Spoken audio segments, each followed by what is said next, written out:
Hi guys! On today's video, magluluto tayo ng tinolang manok. Kahapon kasi binigyan ako ng friend ko ng malunggay kasi magluluto tayo ng tinola at nalanta na yung kanyang malunggay kasi kahapon pa yon. So, ang ginawa ko, bumili ako ng spinach to add on para dumami yung vegetable niya.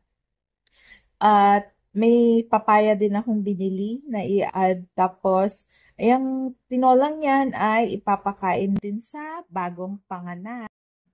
At tara na, samahan niyo ako sa kusina para mag-start na tayo.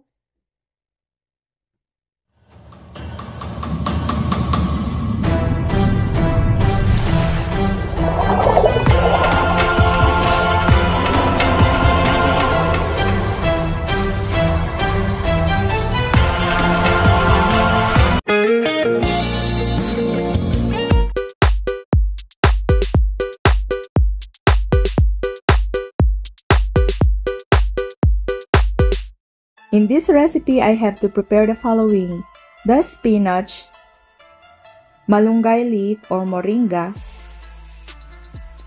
green papaya, ginger is always a must, lemongrass is an optional, and the chicken meat, which is the most important thing in this recipe. And of course, the most important here ay ang cooking pot with the lid para may pangtakip later on. And then, pag mainit na yung cooking pot, just add some cooking oil. So, kapag uminit na yung cooking oil, just add the ginger. So, ayan, while we are frying the ginger, let's just wait until it became golden brown. And then, pagkatapos nun, we can add up the onion. So, let's fry together the onion and the ginger until the onion became translucent. And then, you can add up a garlic as well if you want.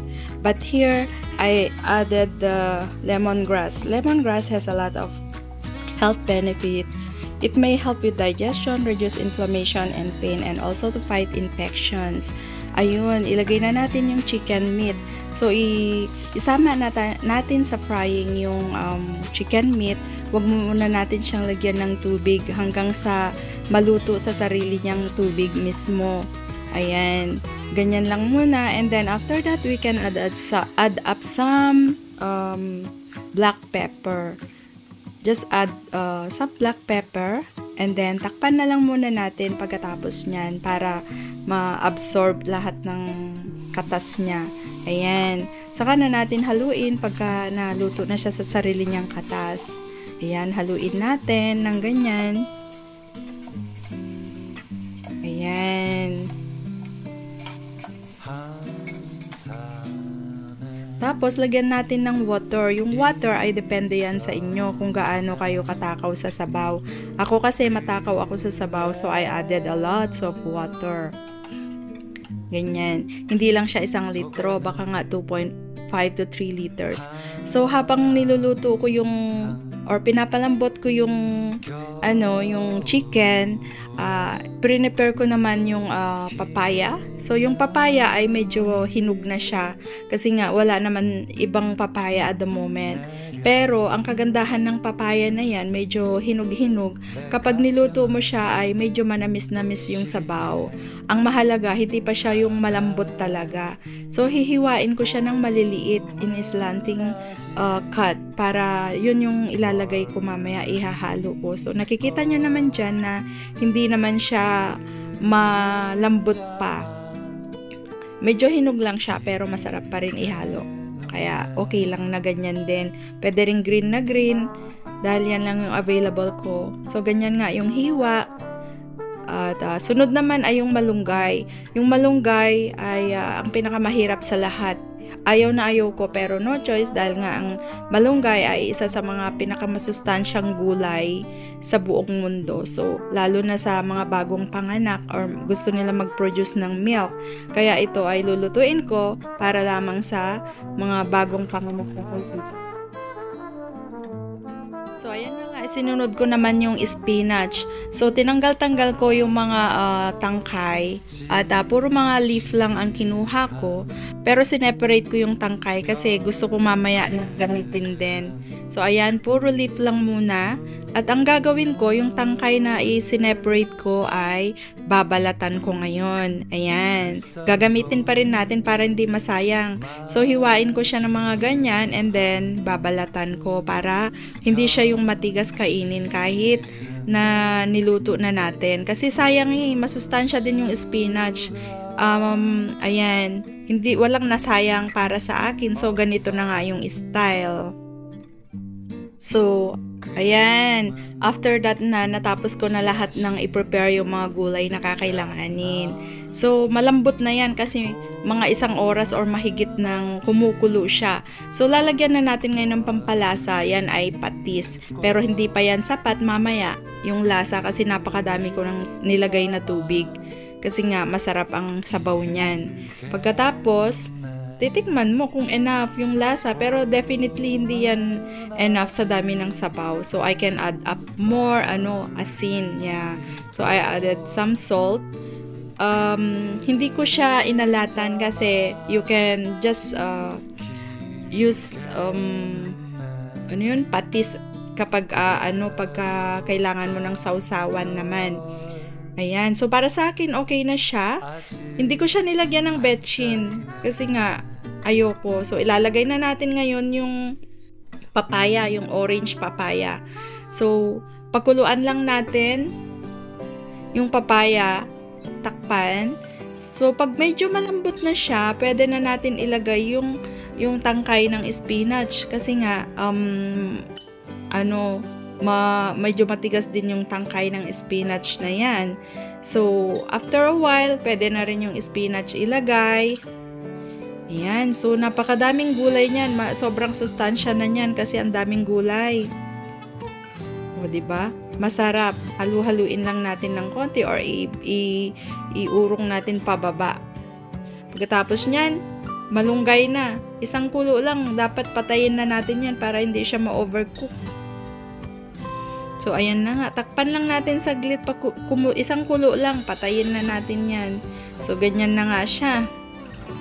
Nakadip lang sa water. O, ayan. Hindi pa siya overcook. Pero, pwede na siyang patayin para hindi ma-overcook.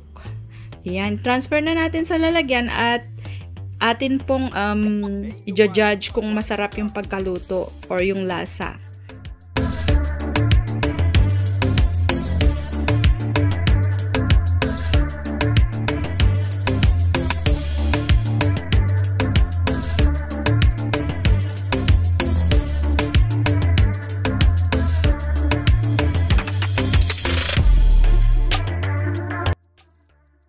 At ayan nga guys, kakain na tayo ng tinola. Niluto natin kanina to. So, samahan nyo ako ngayon sa pagkain. At atin i-judge kung masarap ba siya or hindi. Kasi yung papaya nito ay medyo may pagkahinog na siya. Hindi ako mahirap makahanap ng hilaw na papaya. Pwede namang sayote, but I choose na lang yung papaya kahit medyo hinog siya. So, ayan guys. Food review na muna tayo. So, try natin. Tikman natin kung masarap siya. Pero, ang mahalaga dito is masustansya dahil nga sa gulay nito.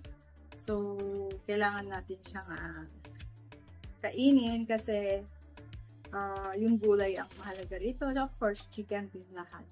So, hindi ko siya nilagyan ng betchin. So, it's up to you if you prefer betchin. So, yung alat niya, hindi siya super maalat, pero pwede ka rin mag-add ng calamansi with sili and patis if you want to add para magkaroon ng lasa.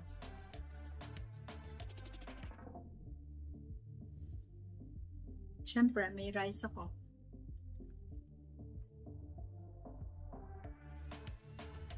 Pero parang busog na ako kanina sa kinain ko. So, Kahit nga wala ng rice ko.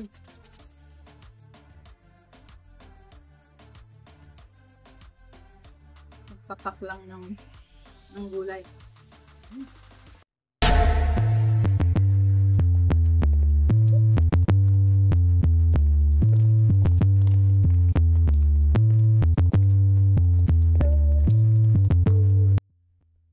Try natin yung papaya kung anong lasa niya kasi nga ano siya, mahinog na. O, tingnan nyo, may ano na.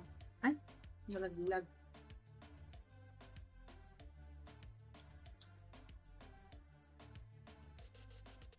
Hindi naman siya sobrang matamis pa.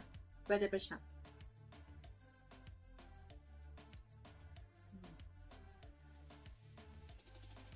Okay.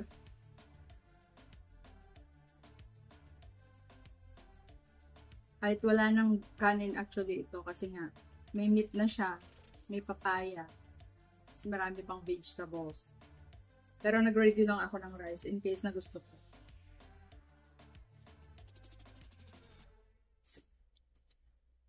Yun eh. So, ito na yung kanina yung mga tangkay. Tangkay niya. So, try natin kung malambot.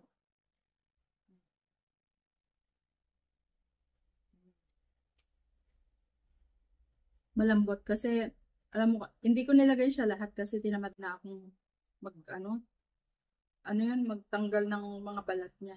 Pero nilagay ko yung at least kalahati. So, ano. Malambot na nga.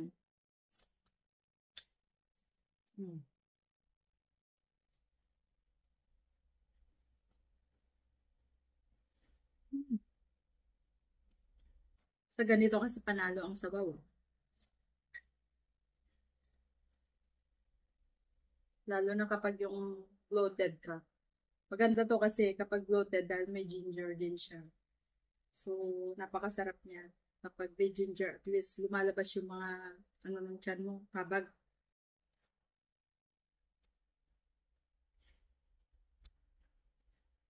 Tatanggal ang kabag. Yun pala.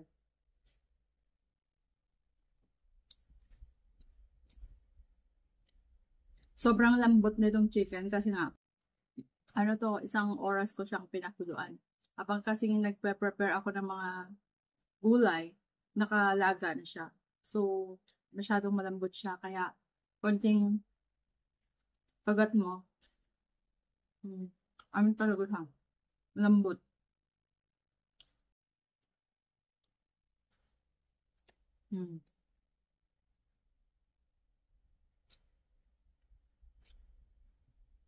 Tatanggal siya. Walang natitira.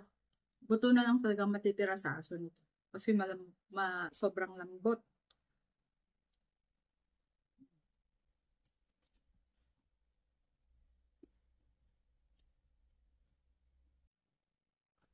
So, yun lang guys. Maraming salamat sa panonood. Sana mag-subscribe kayo, like, and share kung nagustuhan nyo itong video at mag-comment lamang po kayo sa baba. Para,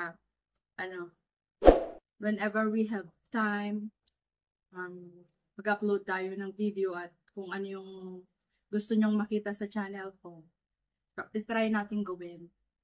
Maraming salamat po sa inyong suporta parati. Thank you. Bye-bye. Thought it would last forever. Oh, you